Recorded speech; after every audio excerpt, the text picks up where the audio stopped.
Obesity is often viewed narrowly as a problem of willpower, a matter of poor choices, overeating, and inactivity. But this interpretation, while simple, is dangerously incomplete. In reality, obesity is frequently a symptom, a visible outcome of deeper, hidden dysfunctions in the body, mind, and environment.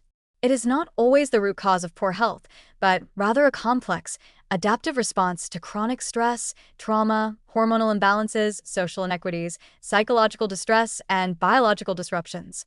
When we focus solely on food and weight, we risk ignoring what that weight is telling us. For many people, excess weight is a coping mechanism, a biological and emotional shield developed in response to unresolved stress or unmet needs. Chronic stress, for example, floods the body with cortisol, a hormone that not only promotes fat storage, especially around the abdomen, but also disrupts sleep, intensifies cravings for sugar and fat, and impairs the body's ability to regulate blood sugar. In this state of physiological stress, gaining weight is not a failure. It is a survival strategy. The body, sensing threat or unpredictability, clings to calories as insurance. Over time, this response becomes habitual, and the excess weight becomes an echo of an overwhelmed nervous system. Mental health is another critical layer. Depression, anxiety, PTSD, and childhood trauma are strongly linked with obesity.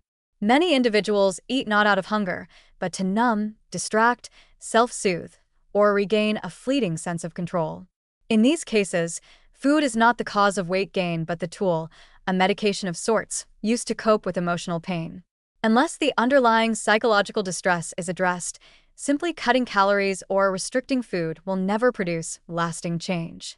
It may even worsen the situation by intensifying feelings of deprivation, shame, and failure. This is why obesity is often resistant to traditional diet-based interventions. Because the problem isn't always the food, it's what the food is doing for the individual. For some, eating brings temporary relief from chronic emptiness or loneliness. For others, it serves as a form of rebellion, protection, or routine in an otherwise chaotic life. Until these deeper associations are explored with compassion and honesty, weight loss becomes a temporary fix layered over an unresolved wound. There's also a physiological warning here. When the body's internal systems, hormonal, metabolic, immune, are dysregulated, fat accumulation can occur even without overeating. Conditions like hypothyroidism, polycystic ovary syndrome, PCOS, insulin resistance, chronic inflammation, and even gut dysbiosis can impair the body's ability to burn energy efficiently.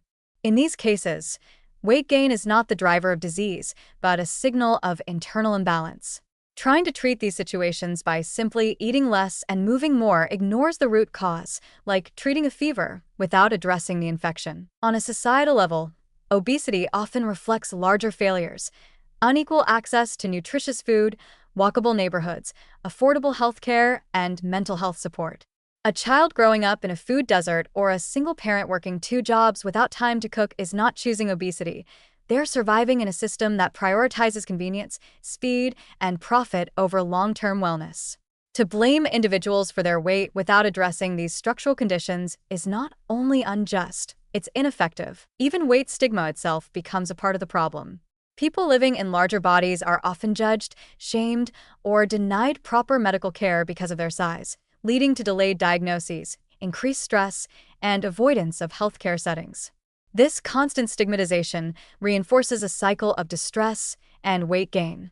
And paradoxically, people who experience weight discrimination are more likely to gain weight over time, not less, again showing that obesity is not the root issue, but a symptom of deeper forces at work. However, recognizing obesity as a symptom opens up a new path, one that is more humane, science-based, and effective. Instead of fighting the body, we begin listening to it. Instead of forcing weight loss through restriction, we start healing the systems that created the imbalance in the first place: the hormones, the trauma, the habits, the environment, the beliefs.